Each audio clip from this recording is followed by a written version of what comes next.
আমাৰ বিধানসভাৰ নিৰ্বাচন নিশ্চয় ওচৰ আহি পাইছে। যোৱা 21 সংখ্যক আদিবাসী মহাসভা মাৰ্ঘেটাত যি অনুষ্ঠিত হৈ গ'ল আচাৰ উদ্যোগত, সেই আদিবাসী মহাসভাত আমাৰ বৃহৎ কেইটামান সিদ্ধান্ত লোৱা হ'ল যে সমগ্ৰ অসমত প্ৰয়াত প্ৰদীপ নাগ ডাঙৰীয়াই যি জয় ভাৰত পাৰ্টিৰ এটা দল অসমত খেলোৱা হ'ব, তেখেতৰ সেই দল আজি আমি দেখিবলৈ পাইছোঁ। আৰু সমগ্ৰ অসমত থকা প্ৰত্যেকটা সমষ্টিত আচাৰ নেতৃত্বত জয় ভাৰত পাৰ্টি খেলোৱা হ'ব বুলি আমি সিদ্ধান্ত লৈছোঁ। লগতে আমি যি শদিয়া সমষ্টিৰ পৰাও আমি প্ৰাৰ্থিত্ব দিয়াৰ চিন্তা চৰ্চা ইতিমধ্যে চলি আছে, আৰু শদিয়া সমষ্টিৰ পৰাও যে প্ৰাৰ্থিত্ব দিয়া হ'ব সেইটো নিশ্চিত। আৰু জয় ভাৰত পাৰ্টি ইয়াত কোনো জাতি ধৰ্ম বৰ্ণ ভাষা নিৰ্বিশেষে সকলোৱে এই জয় ভাৰত পাৰ্টিত আহি যোগদান কৰিব পাৰে। কাৰণ আমি আদিবাসী ছাত্ৰ সন্থা হৈ আৰু তেনেকুৱা জাতীয় সংগঠন, বহুতো জাতীয় সংগঠন নিজৰ জনগোষ্ঠীৰ প্ৰাপ্যৰ কাৰণে বিভিন্ন সময়ত বিভিন্ন ধৰণৰ আন্দোলন কৰি আহিছে।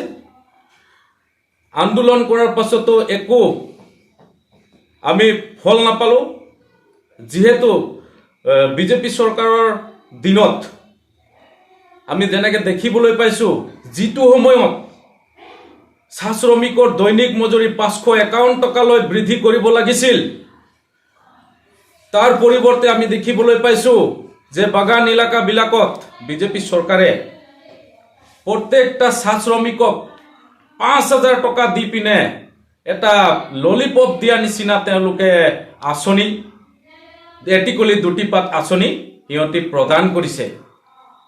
এটিকলি দুটিপাত আঁচনি প্ৰদান কৰাটোক আমি বেয়া পোৱা নাই, কিন্তু আমাক যিটো দৰকাৰ যে 551 টকা আমাৰ দৈনিক মজুৰি, আমি দীৰ্ঘদিনীয়া যি আমি দাবী জনাইছিলোঁ চৰকাৰক, তেওঁলোকে ফুলফিল নকৰিলে।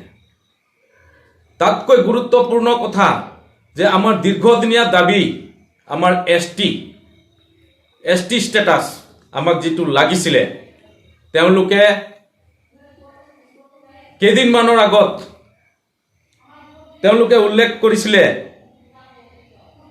যে আমাৰ অসমৰ মুখ্যমন্ত্ৰী ডক্টৰ হিমন্ত বিশ্ব শৰ্মা ডাঙৰীয়াই উল্লেখ কৰিছিলে যে আদিবাসীসকলক STV দিয়া হ'ব, কিন্তু STV সংবিধানত ক'তো উল্লেখ নাই। গতিকে আমাক দিলে খাটি ST লাগিব, STP আমাক দিয়ক। আমি আন্দোলন কৰি গণতান্ত্ৰিক আন্দোলন কৰি আমি ভাগৰিলোঁ। গতিকে আদিবাসী ছাত্ৰ সন্থাৰ নেতৃত্বত এইবাৰ ৰাজনৈতিক আন্দোলন আমি আৰম্ভ কৰিবলৈ আগবাঢ়িছোঁ। গতিকে আমি ক'ব বিচাৰোঁ যে এই বিধানসভা নিৰ্বাচন আৰু বেছি দিন নাই, আৰু কেইটামান মাহে বাকী আছে। গতিকে এই কেইটামান মাহত আমাক ST তেওঁলোকে প্ৰদান কৰিব নোৱাৰে। লগতে আমাৰ ভূমিপট্টাৰ যিটো দাবী আছিলে, ইতিমধ্যে তেওঁলোকে কাৰোবাৰ খাজনা ৰচিদ, কাৰোবাৰ কিবা মাটিৰ কাগজ, এইবিলাক যা যোগান কৰি এতিয়া ঘৰে গৈ তেওঁলোকে মানে জমা কৰি ফুৰিছে যে আপোনালোকৰ দাবী কি আছে, আপোনালোকে কেনেকুৱা আপোনালোকক সহায় কৰিব পাৰিম। এই ধৰণে বিজেপি চৰকাৰৰ পালি নেতাবিলাকে গৈ এতিয়া বিচাৰি ফুৰিছে। তো গতিকে আমাক এইটো সময়ত আমি ক'ব বিচাৰোঁ যে দিবলৈ আছিলে যদি বহুত আগতে দিব পাৰিলেহেঁতেন, কিন্তু বিজেপি চৰকাৰে আমাৰ এই আদিবাসী জনগোষ্ঠীটোক মাহীমাকৰ চকুৰে চাই আহিছে, আৰু তেওঁলোকৰ ওপৰত আমাৰ যি আস্থা বিশ্বাস, এই সকলোবিলাক আমাৰ হেৰাই গ'ল।